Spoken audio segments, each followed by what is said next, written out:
आज आपण तिळाचे लाडू कसे बनवायचे ते पाहणार आहोत। हे लाडू अगदी खुसखुशीत आणि मऊसूद होतात।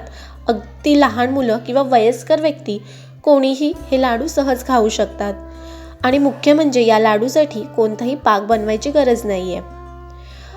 आणि या लाडूमध्ये जी तिळाची आणि गुळाची जी चव आहे ती टिकून राहते, त्यामुळे खायला लाडू मस्त लागतात, शिवाय पटापटही बनवून होतात। चला तर मग रेसिपीला सुरुवात करूया। सर्वात प्रथम शेंगदाणे भाजून घ्यायचे आहेत। तर इथे अर्धा कप शेंगदाणे घेतलेत। साधारण 100 ग्रॅम शेंगदाणे आहेत। हे शेंगदाणे आपल्याला खरपूस भाजून घ्यायचे आहेत।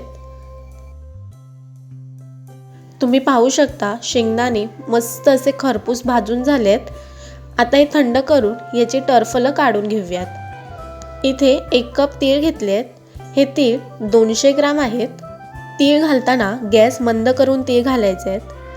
जर गॅस मोठा असेल आणि कढई जास्त तापली असेल तर तीळ उडतात, त्यामुळे मंद गॅसवर तीळ भाजून घ्यायचे आहेत। तुम्ही पाहू शकता तीळ मस्त खरपूस असे भाजून झालेले आहेत आणि त्याला रंग सुद्धा सोनेरी आलेला आहे।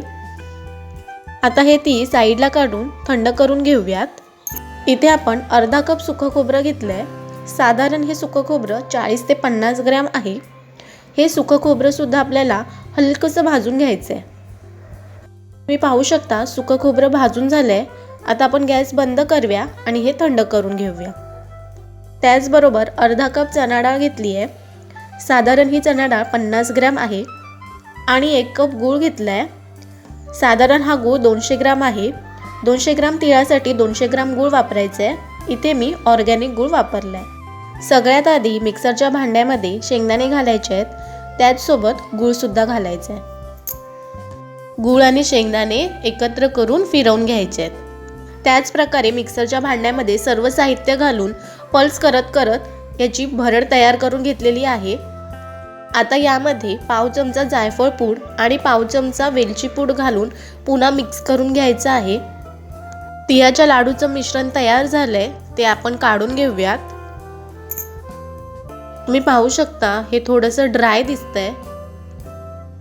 काय करायचं, यामध्ये 1 चमचा तूप घालायचं आणि हे व्यवस्थित मिक्स करून घ्यायचं। यामध्ये जास्त तुपाचा वापर करायचा नाही आहे, कारण तिळामध्ये आणि शेंगदाण्यामध्ये ऑलरेडी तेल असतं। पण जर तुम्हाला लाडू वळता येत नसतील, मिश्रण खूपच ड्राय वाटत असेल, तर तुम्ही जेवढं लाडू वळण्यासाठी तूप गरजेचं आहे तेवढंच वापरा आणि लाडू वळून घ्या।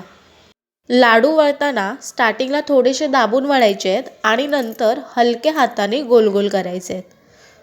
तुम्ही पाहू शकता आपला हा लाडू तयार झालाय। अशाच प्रकारे आपण सर्व लाडू बनवून घेऊयात।